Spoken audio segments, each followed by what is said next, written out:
Mesmo se estivermos certos e a outra pessoa completamente errada, ao envergonhá-la, simplesmente lhe ferimos o ego. O pioneiro da legendária aviação francesa, o autor Antoine de Saint-Exupéry, escreveu: "Não tenho nenhum direito de dizer ou fazer alguma coisa que deixe um homem sentir-se pequeno aos seus próprios olhos.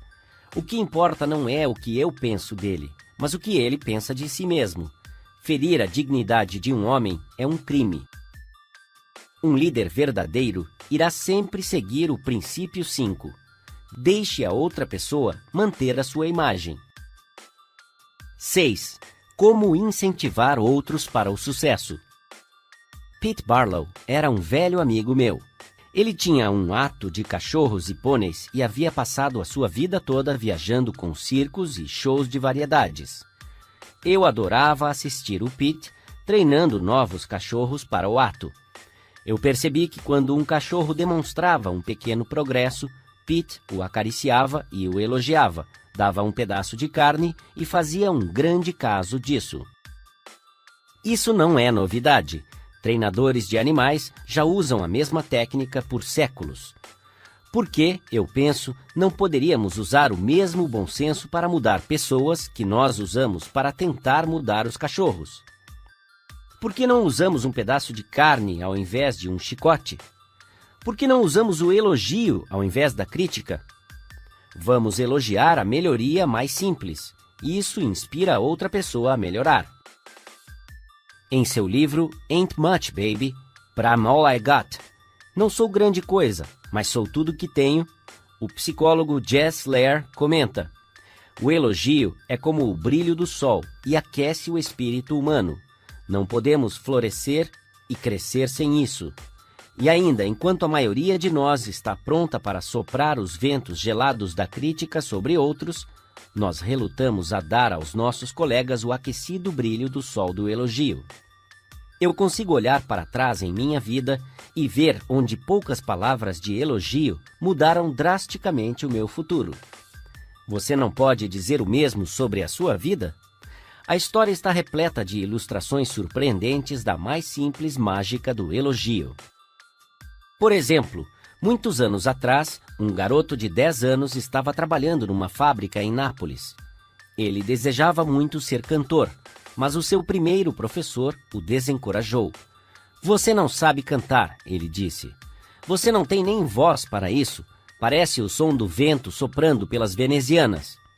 Mas a sua mãe, uma pobre camponesa, o abraçou e elogiou, e disse que ela sabia que ele podia cantar, que ela já havia visto uma melhora e ela andava descalça para economizar dinheiro para suas aulas de música. O elogio daquela camponesa transformou a vida do garoto.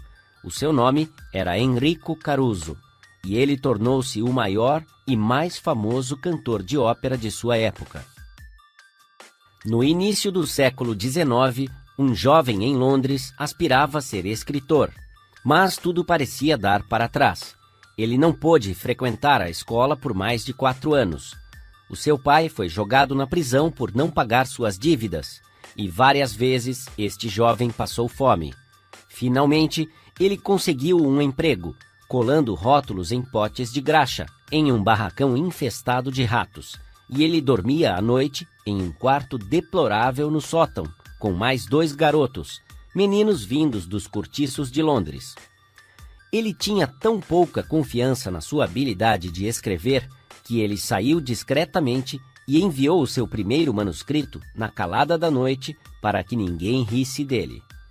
História após história foram recusadas. Finalmente, chegou o dia em que uma delas foi aceita.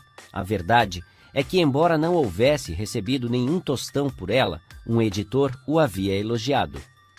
Um editor havia dado a ele o reconhecimento. Ele estava tão emocionado que andou sem rumo pelas ruas, com lágrimas correndo pelo rosto. O elogio, o reconhecimento que ele recebeu através da publicação de uma história, deu uma reviravolta em sua vida, porque se não fosse por aquele encorajamento, ele poderia ter passado a sua vida inteira trabalhando em fábricas infestadas de ratos. Você já deve ter ouvido falar deste menino. O nome dele era Charles Dickens.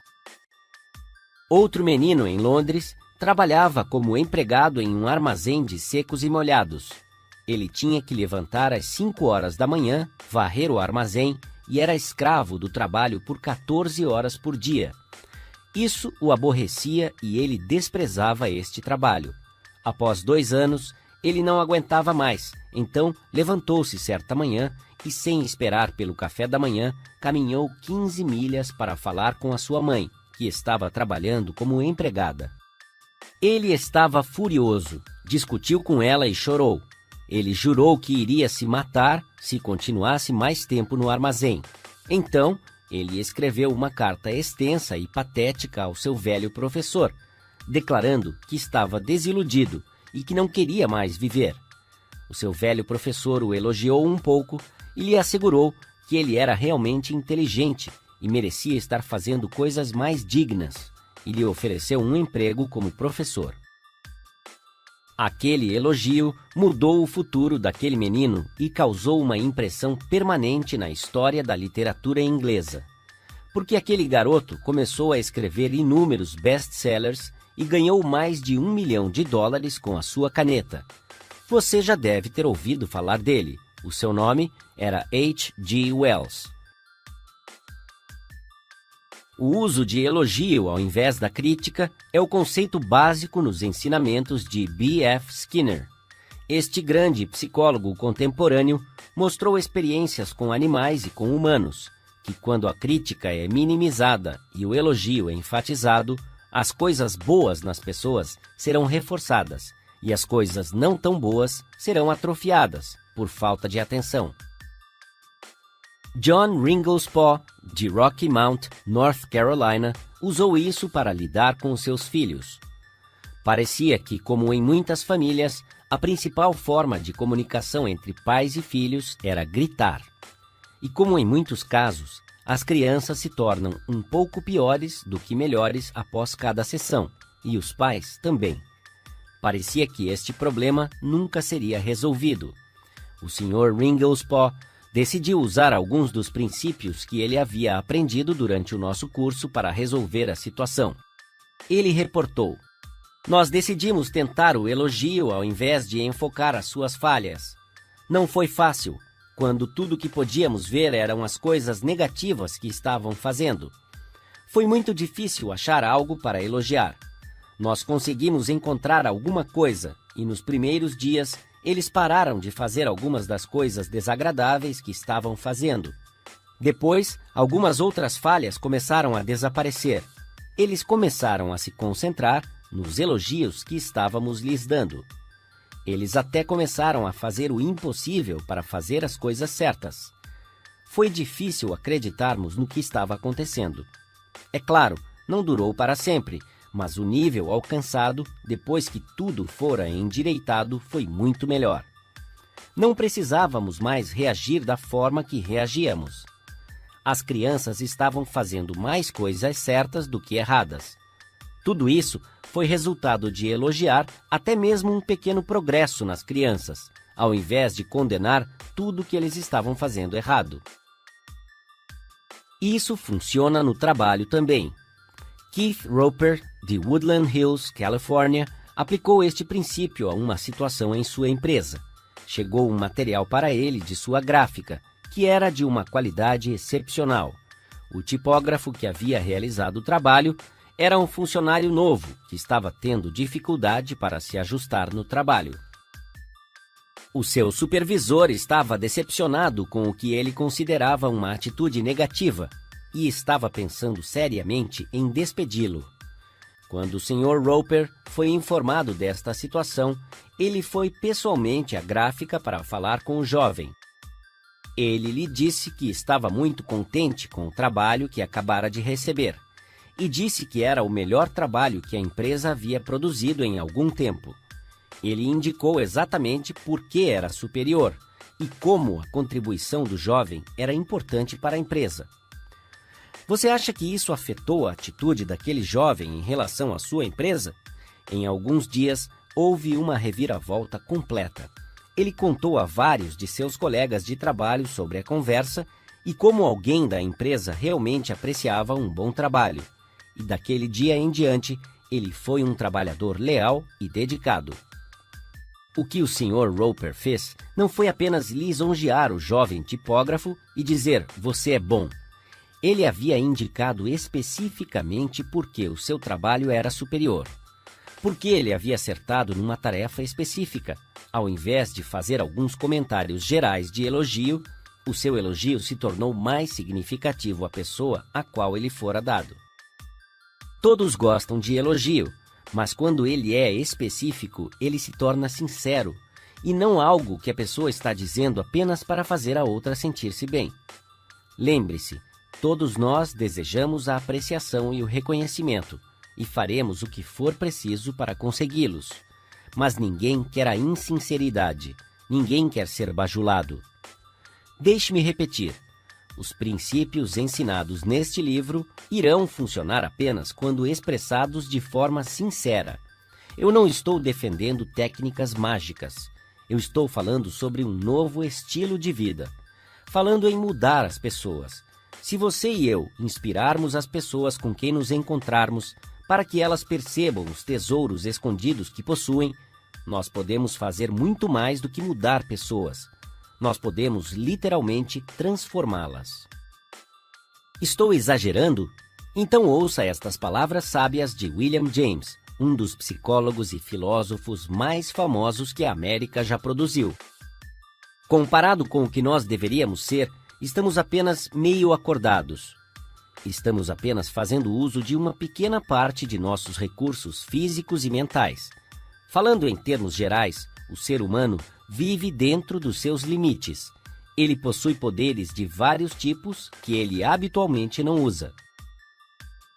Sim, você que está ouvindo estas linhas possui poderes de vários tipos que você habitualmente não usa.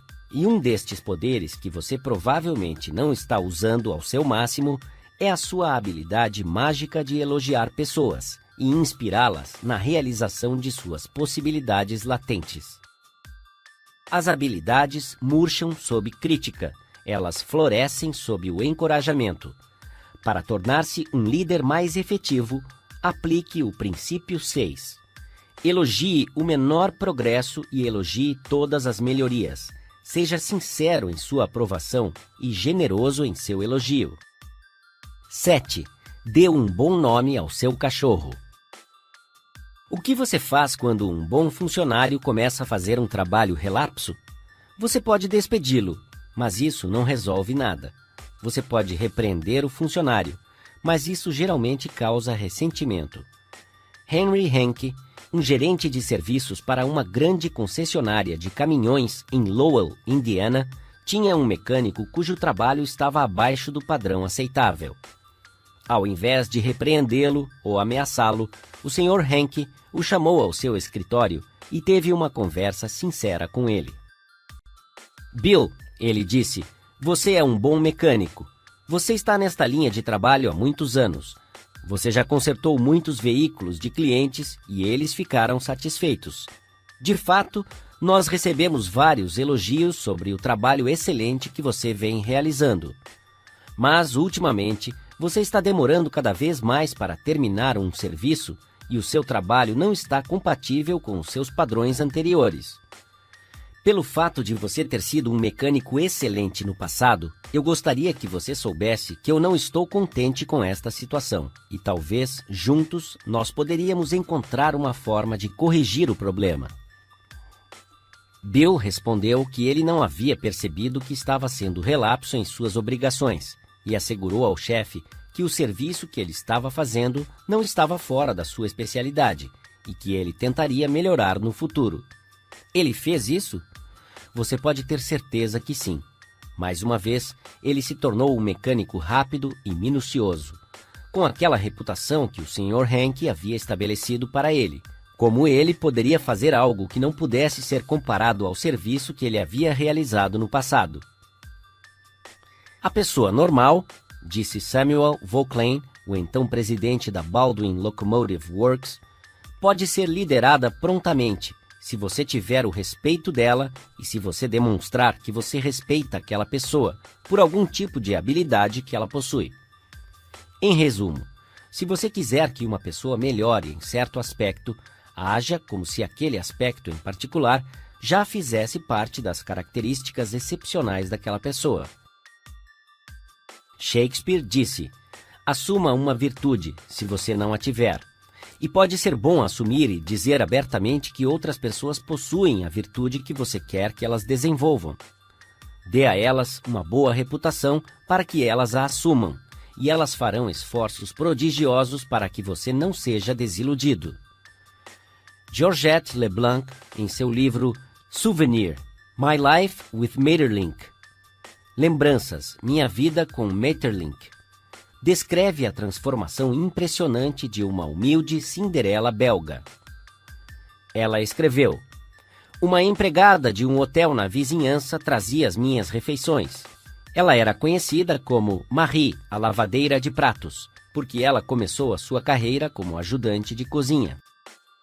Ela era um tipo de monstro, vesga e de pernas bambas, pobre de corpo e alma.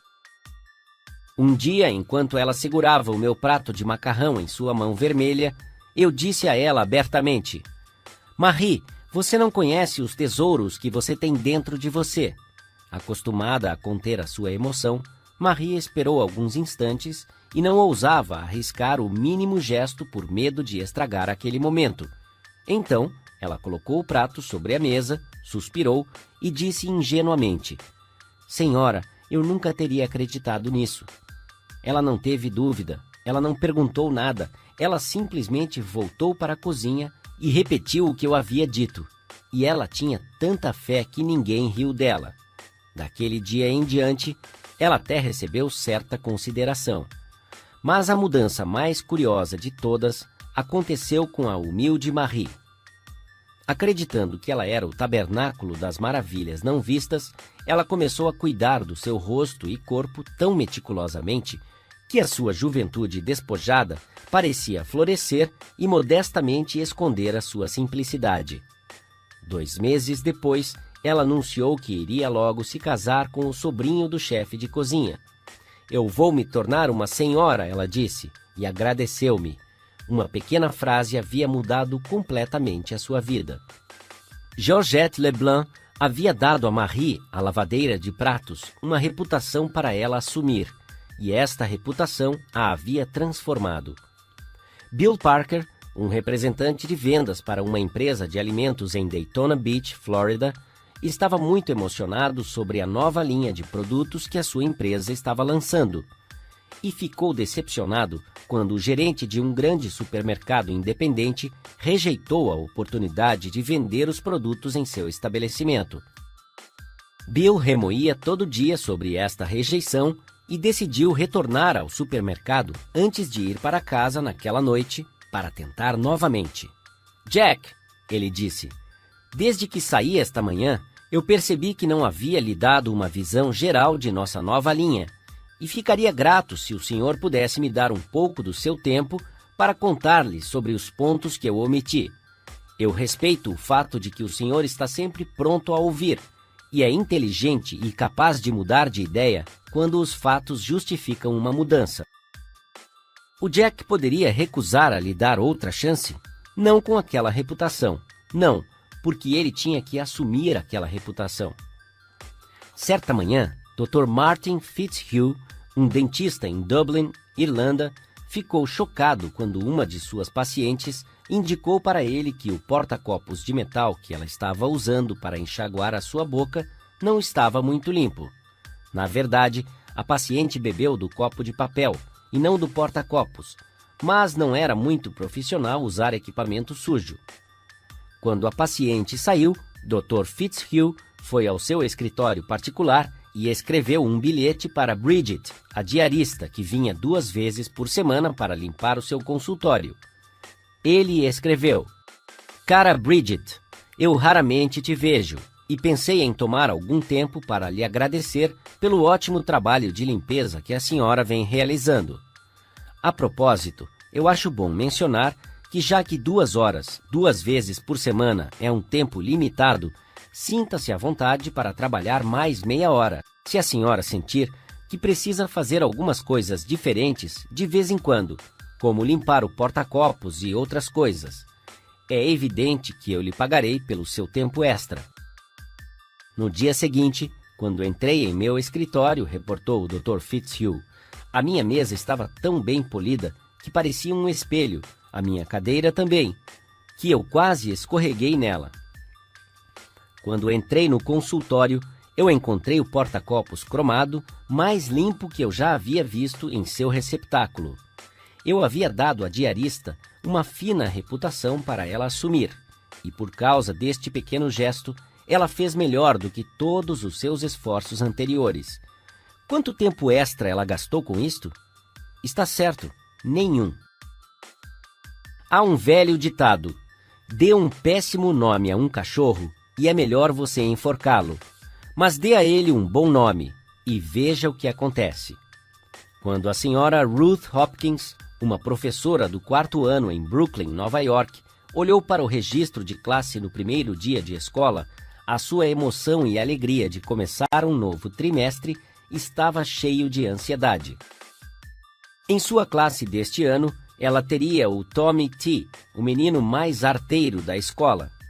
O professor do 3º ano havia reclamado constantemente sobre Tommy aos outros professores, ao diretor e qualquer pessoa que estivesse ouvindo. Ele não era apenas arteiro, ele causava sérios problemas de indisciplina na classe, começava brigas com outros meninos, mexia com as meninas, folgava com a professora e parecia piorar a cada ano que passava. A sua única característica compensadora era a sua habilidade de aprender rápido e dominar a matéria com facilidade. A senhora Hopkins decidiu enfrentar o problema Tommy imediatamente. Quando ela saudou os seus novos alunos, ela fez pequenos comentários sobre cada um deles. Rose, que vestido lindo você está usando. Alicia, eu ouvi dizer que você sabe desenhar muito bem. Quando chegou a vez de Tommy, ela olhou diretamente nos seus olhos e disse: Tommy, eu já vi que você é um líder nato. Dependo de você para me ajudar a tornar esta classe de 4º ano a melhor classe este ano. Ela reforçou isso nos primeiros dias, elogiando Tommy em tudo o que ele fazia e comentando sobre como ele demonstrava ser um bom aluno. Com esta reputação para assumir, mesmo sendo um menino de 9 anos, ele não poderia decepcioná-la. E ele não a decepcionou. Se você quiser se sobressair naquele cargo difícil de liderança, de mudar a atitude ou comportamento de outros, use o princípio 7. Dê a outra pessoa uma fina reputação para que ela possa assumi-la. 8. Faça a falha parecer fácil de corrigir. Um amigo meu, solteiro, com mais ou menos 40 anos, ficou noivo, e a sua noiva o persuadiu a fazer algumas aulas de dança, urgentemente. Deus sabe que eu precisava de aulas de dança, ele confessou enquanto me contava esta história. Porque eu dançava igual a primeira vez que comecei a dançar 20 anos atrás. A minha primeira professora de dança provavelmente tenha me contado a verdade. Ela disse que eu fazia tudo errado, eu teria que esquecer tudo e começar do zero. Mas isso tirou de mim toda a vontade que eu tinha. Eu não tinha mais nenhum incentivo para continuar. Então, eu lhe disse que não queria mais fazer aulas com ela. A próxima professora de dança podia estar mentindo, mas eu gostava do que dizia. Ela disse abertamente que a minha dança era talvez um pouco antiquada, mas que no básico estava tudo certo. Ela me assegurou que eu não teria nenhum problema para aprender alguns passos novos. A primeira professora havia me desencorajado, enfatizando os meus erros. Esta nova professora fez o contrário. Ela continuou elogiando as coisas que eu fazia certo, e os meus erros começaram a diminuir. Você tem um senso natural de ritmo, ela me assegurou. Você é realmente um dançarino nato. Agora, o meu bom senso me dizia que sempre fui e sempre serei um dançarino de 4ª categoria. Mas no fundo do meu coração, eu ainda gosto de pensar que talvez ela estivesse sendo sincera. Para ter certeza, eu a estava pagando para dizer isso. Mas para que falar nisso? De qualquer forma, eu sei que sou um dançarino melhor do que eu seria, se ela não tivesse me dito que eu tenho um senso natural de ritmo. Isso me encorajou, me deu esperança e fez com que eu quisesse melhorar. Diga ao seu filho, à sua esposa e ao seu empregado que eles são estúpidos ou burros em certa coisa, que não têm o dom para aquilo e que estão fazendo tudo errado, e você terá destruído quase todo o incentivo que eles têm para tentar melhorar. Mas use a técnica oposta. Seja liberal com o seu encorajamento. Faça a coisa parecer fácil de fazer. Diga a outra pessoa que você confia na habilidade dela de fazer isso, que ela desenvolveu o talento para isso, e ela irá praticá-la até a madrugada para dominar aquela área. Lowell Thomas, um artista sensacional em relações humanas, usou esta técnica. Ele te dava confiança, inspirava em você a coragem e a fé. Por exemplo, eu passei o final de semana com o Sr. e a Sra. Thomas e no sábado à noite pediram que eu assistisse a um jogo amistoso de bridge em frente a uma lareira quente. Bridge? Ah, não. Não, eu não. Eu não sabia nada sobre isso. O jogo de cartas sempre foi um mistério obscuro para mim. Não, impossível. Por que, Dale? Não é tão difícil assim, Lowell respondeu. Não há nada em bridge a não ser memória e raciocínio. Você já escreveu um artigo sobre a memória. Bridge será uma moleza para você. Será fácil para você. E logo, antes mesmo de eu perceber o que estava fazendo, encontrei-me pela primeira vez numa mesa de bridge. Tudo porque ele me disse que seria moleza para mim e que o jogo parecia fácil. Falando em bridge, eu me lembro de Eli Culbertson, cujos livros sobre bridge foram traduzidos em vários idiomas e já venderam 1 milhão de cópias. Mesmo assim, ele me contou que jamais teria feito do jogo uma profissão se uma jovem não houvesse lhe assegurado que seria fácil para ele. Quando ele foi aos Estados Unidos em 1922, procurou um emprego para ensinar filosofia e sociologia, mas não conseguiu. Depois, ele tentou vender carvão e fracassou. Então, ele tentou vender café e fracassou nisso também. Ele sabia jogar bridge, mas nunca pensou naqueles dias que algum dia ele ensinaria outros a jogá-lo. Ele não era apenas um mau jogador, mas também era muito teimoso. Ele fazia tantas perguntas e fazia tantas análises que ninguém queria jogar com ele. Então, ele conheceu uma linda professora de bridge, Josephine Dillon, apaixonou-se e casou-se com ela. Ela percebeu que ele analisava suas cartas cuidadosamente e o persuadiu que ele era um gênio em potencial na mesa de baralho. Foi somente este encorajamento, Culbertson me contou, que fez com que ele fizesse do bridge uma profissão. Clarence M. Jones, um dos instrutores de nosso curso em Cincinnati, Ohio, contou como o encorajamento e fazendo os erros parecerem fáceis de corrigir, mudaram completamente a vida de seu filho. Em 1970, o meu filho David, que tinha 15 anos na época, veio morar comigo em Cincinnati. Ele tinha passado por maus bocados. Em 1958, a sua cabeça foi aberta em um acidente de carro, deixando uma cicatriz horrível em sua testa. Em 1960, a sua mãe e eu nos divorciamos, e ele mudou-se para Dallas, Texas, com a sua mãe. Até a idade de 15 anos, ele havia passado grande parte de seus anos escolares em classes especiais para alunos com dificuldade de aprendizagem no sistema escolar de Dallas. Possivelmente por causa da cicatriz, os administradores da escola haviam decidido que ele fora afetado no cérebro e que não conseguiria acompanhar o ritmo normal. Ele estava 2 anos atrás do grupo de sua idade, então ele estava apenas no 7º ano. Mesmo assim, ele não sabia a tabuada, somava usando os dedos e quase não conseguia ler. Havia um ponto positivo. Ele gostava de montar e desmontar TVs e rádios. Ele queria se tornar um técnico de TVs. Eu o encorajei nisso e indiquei que ele precisava de matemática para se qualificar no treinamento. Eu decidi ajudá-lo a dominar este assunto. Nós fizemos 4 grupos de cartas: multiplicação, divisão, adição e subtração.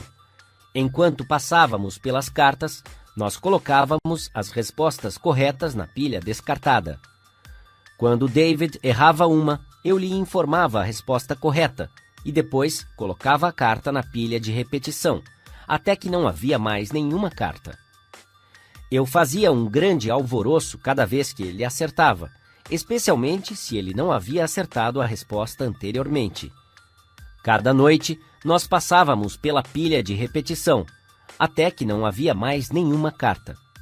Cada noite, nós cronometrávamos o exercício. Eu prometi a ele que quando ele conseguisse acertar todas as cartas em 8 minutos, sem errar nenhuma delas, nós pararíamos de fazer isso todas as noites. Isso parecia um alvo difícil para David. Na primeira noite, demorou 52 minutos. Na segunda noite, demorou 48, depois 45, 44, 41 e depois menos de 40 minutos. Nós comemorávamos cada redução. Eu chamaria a minha esposa e nós dois o abraçaríamos e todos nós faríamos uma ginga. Ao final de um mês, ele estava acertando todas as cartas em menos de 8 minutos. Quando ele fazia um pequeno progresso, ele pedia para fazer novamente. Ele havia feito a descoberta fantástica que aprender era fácil e divertido. Naturalmente, as suas notas em álgebra deram um salto. É incrível como a álgebra se torna mais fácil quando você consegue multiplicar. Ele ficou surpreso quando ele trouxe um B em matemática para casa. Isso jamais havia acontecido. Outras mudanças vieram com uma rapidez quase inacreditável.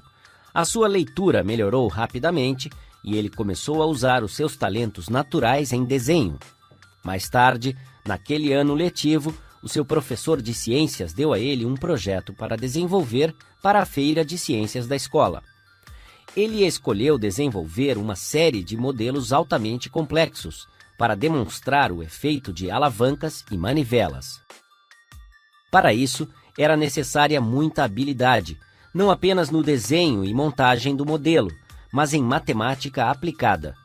O seu projeto tirou o primeiro lugar na feira de ciências da escola, participou do concurso da cidade e ganhou o terceiro lugar na cidade de Cincinnati.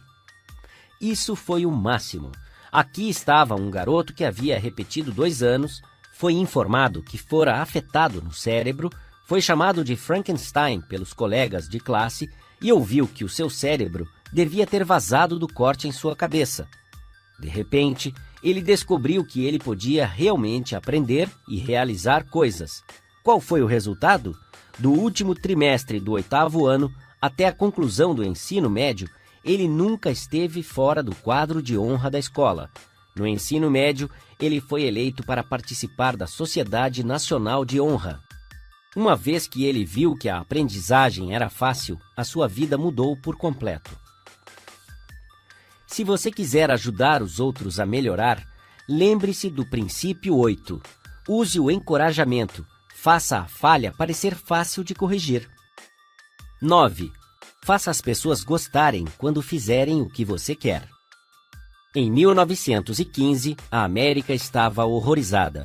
Por mais de um ano, as nações da Europa estavam exterminando umas às outras, numa escala nunca antes sonhada, em todos os anais sangrentos da humanidade. Será que haveria paz? Ninguém sabia, mas Woodrow Wilson estava determinado a tentar. Ele iria enviar um representante pessoal, um emissário da paz, para aconselhar os senhores de guerra da Europa.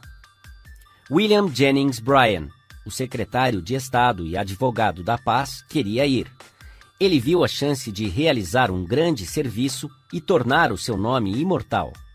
Mas Wilson indicou outro homem, o seu melhor amigo e conselheiro, o coronel Edward M. House, e era dele a tarefa difícil de dar as notícias desagradáveis a Bryan, sem lhe causar nenhuma ofensa. Bryan ficou visivelmente decepcionado quando ouviu que eu iria à Europa como emissário da paz. O coronel House registrou em sua agenda. Ele disse que ele havia planejado fazer isso. Eu respondi que o presidente achava que não seria sensato enviar qualquer pessoa para fazer isso oficialmente, e que a sua ida atrairia muita atenção, e as pessoas ficariam curiosas em saber por que ele estava lá.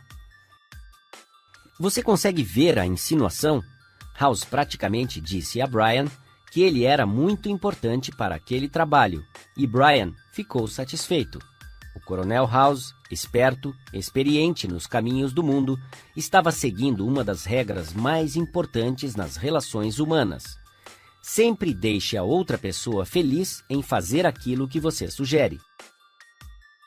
Woodrow Wilson seguia aquela política mesmo quando convidou William Gibbs McAdoo a tornar-se membro de seu gabinete. Esta era a mais alta honra que alguém poderia conceder a outra pessoa, e mesmo assim, Wilson estendeu o convite de tal forma que McAdoo se sentisse 2 vezes importante. Aqui está a história de McAdoo em suas próprias palavras. O presidente Wilson disse que estava compondo o seu gabinete e que ficaria muito contente se eu aceitasse um cargo nele, como ministro da Fazenda. Ele tinha uma maneira agradável de expressar-se. Deu a entender que se eu aceitasse esta grande honra, eu estaria lhe fazendo um favor. Infelizmente, Wilson nem sempre usava este tato. Se ele tivesse usado, a história seria diferente. Por exemplo, Wilson não deixou o Senado e o Partido Republicano contentes ao colocar os Estados Unidos na Liga das Nações. Wilson recusou-se a levar com ele líderes proeminentes republicanos como Elihu Root, Charles Evans Hughes ou Henry Cabot Lodge para a Conferência de Paz. Ao invés disso, ele levou homens desconhecidos de seu próprio partido. Ele esnobou os republicanos, recusou-se a fazê-los sentir que a Liga era a ideia deles, além de sua. Recusou-se a deixar que participassem disso, e como resultado da maneira brusca que ele tratava as relações humanas, arruinou a sua própria carreira, estragou a sua saúde, encurtou a sua vida e fez com que a América ficasse fora da Liga, alterando a história do mundo. Estadistas e diplomatas não são os únicos a usarem esta abordagem, de agradar uma pessoa para fazê-la fazer o que você quer.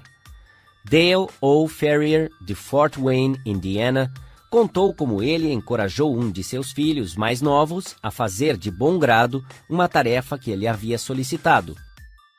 Uma das tarefas de Jeff era catar as peras debaixo da pereira, para que quem tivesse que cortar a grama não precisasse parar para catá-las. Ele não gostava de fazer esta tarefa, e normalmente ele não a fazia, ou quando fazia, fazia tão relaxadamente que quando uma pessoa estivesse cortando a grama, ela tinha que parar e catar várias peras que ele havia deixado para trás. Ao invés de ter uma confrontação olho no olho sobre isso, um dia eu disse a ele: Jeff, farei um trato com você. Para cada cesta cheia de peras que você catar, eu lhe darei $1. Mas, ao terminar, para cada pera que eu encontrar no quintal, eu vou descontar $1. Está bem assim? Como se esperava, ele não apenas catou todas as peras, mas tive que observá-lo para ver se ele não estava tirando peras do pé para encher algumas cestas. Eu conheci um homem que teve que recusar muitos convites para falar, convites de amigos, convites vindos de pessoas a quem ele devia favores, e mesmo assim, ele o fez de forma tão inteligente que a outra pessoa ficava ao menos contente com a sua recusa. Como é que ele conseguia? Não meramente falando sobre o fato de que estava sempre ocupado, e muito isso e muito aquilo. Não. Após expressar a sua apreciação pelo convite e o seu pesar por não poder aceitá-lo, ele sugeria um palestrante substituto. Em outras palavras, ele não dava à pessoa qualquer tempo para se sentir infeliz sobre a sua recusa. Ele mudava imediatamente o pensamento da outra pessoa para outro palestrante, que iria aceitar o convite. Gunther Schmidt, que fez o nosso curso na Alemanha Ocidental, contou-nos sobre uma empregada na loja de alimentos que ele gerenciava que era negligente ao colocar as etiquetas de preços nas prateleiras, onde os itens estavam expostos. Isso causava confusão e reclamações de clientes. Lembretes, repreensões, confrontos com ela sobre isso não adiantaram nada. Finalmente, o Sr. Schmidt a chamou ao seu escritório e falou que a estava indicando para o cargo de supervisora do departamento de remarcação de preços da loja, e ela seria responsável por manter todas as prateleiras devidamente remarcadas. Esta nova responsabilidade e o cargo mudaram a sua atitude completamente, e ela cumpriu as suas obrigações satisfatoriamente dali em diante. Criancice? Talvez, mas foi isto que eles disseram a Napoleão quando ele criou a Legião de Honra e distribuiu 15.000 cruzes aos seus soldados, condecorou 18 dos seus generais como marechais da França e chamou as suas tropas de o Grande Exército. Napoleão foi criticado por dar brinquedos aos veteranos de guerra durões, ao que Napoleão respondeu: "Homens são governados por brinquedos." Esta técnica de dar títulos e autoridade funcionou para Napoleão e funcionará para você. Por exemplo, uma amiga minha, a senhora Ernest Gent, de Scarsdale, Nova York, estava tendo problemas com garotos que estavam correndo e destruindo o seu gramado. Ela tentou a crítica, ela tentou ameaçá-los, nada funcionou. Depois, ela tentou dar um título e um sentimento de autoridade ao pior pecador daquela gangue. Ela o fez seu detetive e o responsável por manter transgressores fora de seu gramado. Isso resolveu seu problema. O seu detetive construiu uma fogueira no quintal, esquentou um ferro no fogo e ameaçou marcar a ferro quente qualquer garoto que pisasse no gramado. O líder efetivo deve manter as seguintes orientações em mente quando for necessário mudar atitudes ou comportamento. 1. Seja sincero. Não prometa qualquer coisa que você não pode cumprir. Esqueça os seus benefícios e se concentre nos benefícios que irá trazer para a outra pessoa. 2. Saiba exatamente o que você quer que a outra pessoa faça. 3. Seja simpático. Pergunte a si mesmo o que é que a outra pessoa realmente quer. 4. Considere os benefícios que a pessoa receberá fazendo aquilo que você está sugerindo. 5. Corresponda aos benefícios com o que a outra pessoa quer. 6. Quando você fizer uma solicitação, coloque-a de uma forma que irá transmitir a outra pessoa a ideia de que ela terá um benefício pessoal. Nós poderíamos dar uma ordem breve como esta: John, nós temos clientes vindo aqui amanhã e preciso que você limpe o estoque de mercadorias. Então, varra-o, empilhe as mercadorias de forma organizada nas estantes e limpe o balcão. Ou nós poderíamos expressar a mesma ideia demonstrando ao John os benefícios que ele obterá fazendo esta tarefa. John, nós temos um serviço que precisa ser realizado imediatamente. Se for feito agora, estaremos livres disso mais tarde. Estou trazendo alguns clientes amanhã para mostrar-lhes as nossas instalações. Eu gostaria de mostrar-lhes o estoque de mercadorias, mas ele está em situação deplorável. Se você pudesse varrê-lo, empilhar as mercadorias de forma organizada nas prateleiras e limpar o balcão, nos faria parecer eficientes e você terá feito a sua parte para dar à empresa uma boa imagem. O John estará feliz em fazer aquilo que você sugere? Provavelmente não apenas feliz, mas mais feliz do que se você não tivesse apontado os benefícios. Presumindo que você saiba que John se orgulha da aparência do estoque de mercadorias e está interessado em contribuir para a imagem da empresa, ele provavelmente irá cooperar. Também foi apontado a John que o serviço teria que ser feito eventualmente, e fazendo-o agora, ele não terá que fazê-lo mais tarde. É ingênuo acreditar que você sempre terá uma reação favorável de outras pessoas ao usar estas abordagens, mas a experiência da maioria das pessoas demonstra que você terá mais probabilidade em mudar atitudes desta forma do que se não usar estes princípios. E se você aumentar os seus sucessos, mesmo que seja em apenas 10%, você terá se tornado 10% mais eficiente como líder do que era anteriormente. E este é o seu benefício. As pessoas são mais propensas a fazer o que você quer que elas façam se você usar O princípio 9. Faça outra pessoa feliz em fazer aquilo que você sugere. Em resumo, seja um líder. O trabalho de um líder inclui mudar as atitudes e comportamento de seus subordinados. Algumas sugestões para realizar isso. Princípio 1. Inicie com elogio e apreciação sincera. Princípio 2. Chame a atenção aos erros de outros indiretamente. Princípio 3. Fale sobre os seus erros antes de criticar outra pessoa. Princípio 4. Faça perguntas ao invés de dar ordens diretas. Princípio 5. Deixe a outra pessoa manter a sua imagem. Princípio 6.